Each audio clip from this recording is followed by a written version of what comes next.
Bismillahirrahmanirrahim. Assalamualaikum warahmatullahi wabarakatuh. Alhamdulillah, wassalatu wassalamu ala rasulillah Sayyidina Muhammad ibn Abdillah sallallahu alaihi wa ala alihi wa sahbihi wasallam tasliman katsira.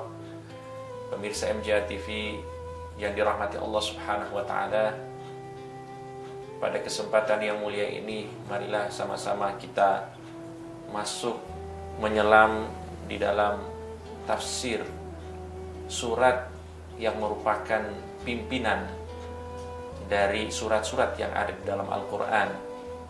Surat yang disebut dengan pembuka dari setiap surat-surat yang ada di dalam Al-Quran.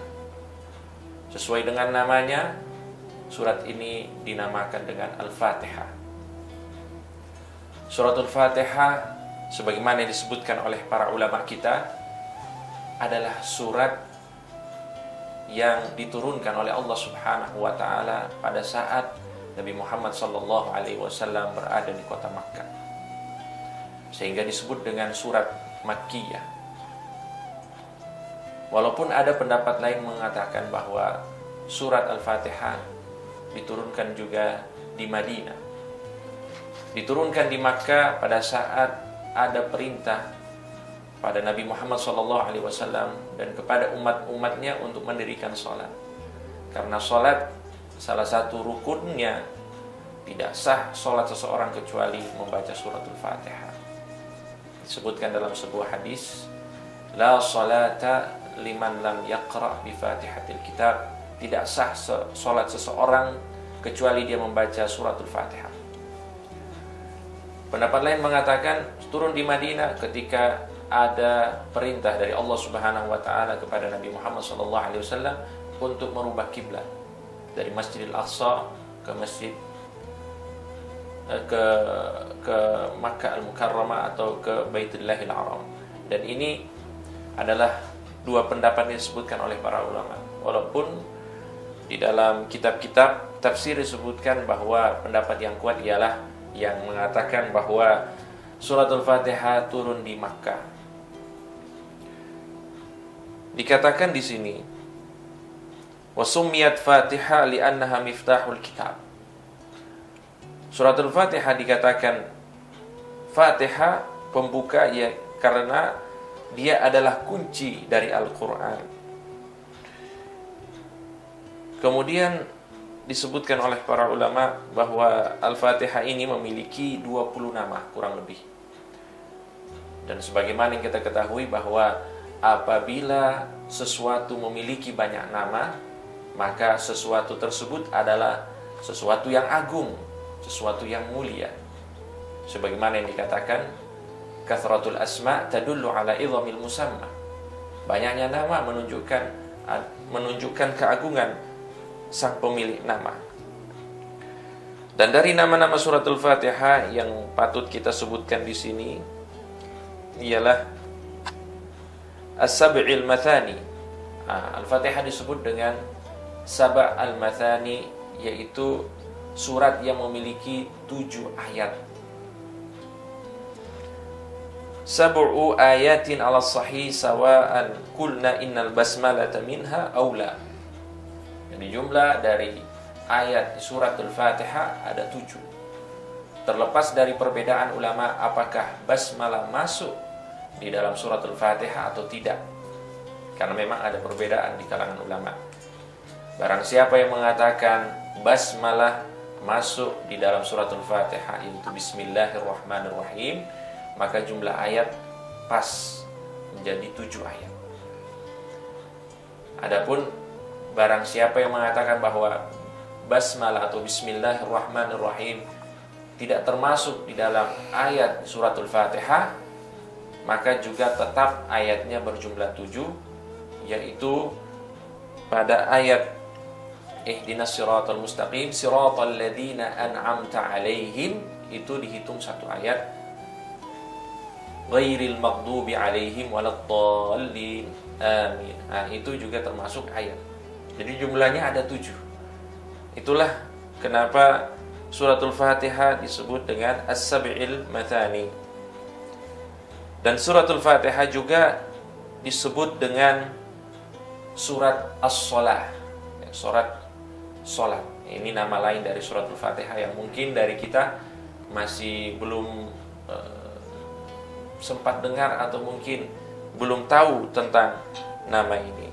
Jadi surat Al-Fatihah itu dinamakan surat As-Salat.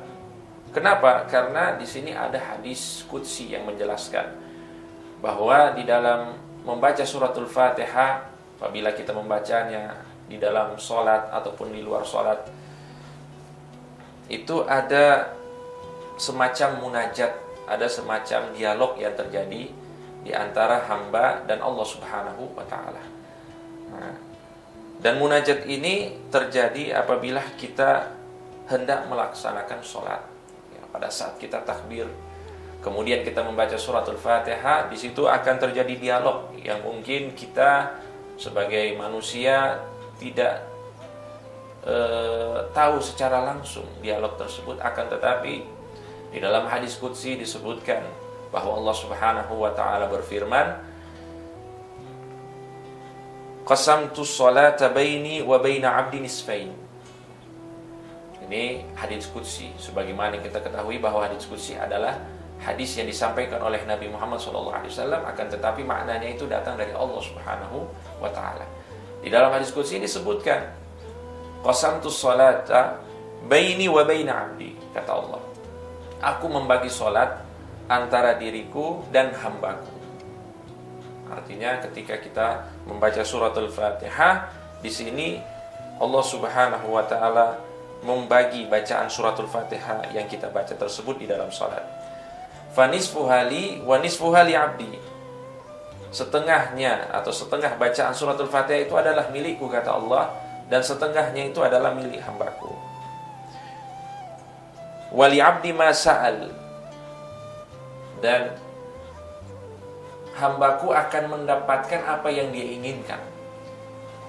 Nah, maksudnya apa di sini? Disebutkan, yaqulul 'abdu alhamdulillahi rabbil alamin. Hambaku berkata, alhamdulillahi rabbil alamin, segala puji bagi Allah Tuhan semesta alam. Yaqulullah, Allah Subhanahu wa ta'ala berfirman, hamadani abdi, hambaku memuji diriku. Jadi ketika kita membaca alhamdulillahi rabbil alamin di dalam salat, maka Allah Subhanahu wa ta'ala membalas apa yang kita ucapkan tersebut. Dengan apa? Dengan mengucapkan hamadani abdi, hambaku memuji diriku. Yaqul Ar-Rahman Ar-Rahim, yaqulu Rabb athna alayya abdi. Jadi ketika seorang hamba di dalam salat, kemudian dia mengucapkan Ar-Rahmanir Rahim, Allah yang maha pengasih lagi maha penyayang, maka Allah Subhanahu wa ta'ala juga berkata, hambaku telah memuji diriku. Jadi sudah ada dua di sini. Ketika kita membaca alhamdulillahirabbil alamin, Allah mengucapkan atau membalas apa yang kita katakan dengan hambaku memuji diriku. Begitu juga ketika kita mengatakan Ar-Rahmanir Rahim, Allah membalas hambaku memuji diriku. Yaqulul abdu maliki yaumiddin. Dan pada saat kita mengucapkan maliki yaumiddin, maka Allah Subhanahu wa ta'ala berfirman, majjadani abdi, hambaku memuliakan diriku. Nah, jadi sampai di sini kita lihat apa yang kita ucapkan, yang kita lantunkan dari bacaan suratul Fatihah itu ada balasan dari Allah Subhanahu wa ta'ala. Hanya saja kita tidak mendengar balasan tersebut. Yaqulul abdu iyyaka na'budu wa iyyaka nasta'in. Hanya kepadamu lah kami menyembah dan hanya kepadamu lah kami meminta pertolongan. Yaqulullahu azza wa jalla baini wa baina 'abdi wa li 'abdi ma sa'al. Allah Subhanahu wa ta'ala berfirman, apa yang dikatakan oleh hambaku ini itu adalah urusanku dengan urusan hambaku, dan hambaku akan mendapatkan apa yang dia inginkan. Jadi kita bermohon kepada Allah, ya Allah, hanya kepadamu lah kami menyembah dan hanya kepadamu lah kami meminta pertolongan. Jadi kita berikrar di sini kepada Allah Subhanahu wa taala bahwa kita ini benar-benar ikhlas, benar-benar tulus mengabdikan diri kita kepada Allah Subhanahu wa taala. Maka Allah akan membalas apa? Wali abdi masa'al. Hambaku akan mendapatkan apa yang dia inginkan. Yaqulul abdu ihdinas siratal mustaqim. Kemudian hamba akan berkata kepada Allah Subhanahu wa taala, ya Allah, tunjukkanlah kami ke jalan yang lurus. Siratal ladzina an'amta 'alaihim ghairil maghdubi 'alaihim waladdallin. Jalan orang-orang yang engkau beri nikmat dan bukan jalan orang-orang yang engkau murkahi, dan juga bukan jalan-jalan orang-orang yang sesat. Yaqulullah, maka Allah Subhanahu wa taala akan berfirman membalas apa yang diucapkan oleh kita sebagai hamba. Fahaula'i li'abdi wa li'abdi ma sa'al. Semua apa yang diminta oleh hambaku pasti aku akan berikan. Nah, ini janji dari Allah Subhanahu wa taala. Maka suratul Fatihah juga ini disebut dengan suratus shalah karena eratnya kaitannya dengan sholat.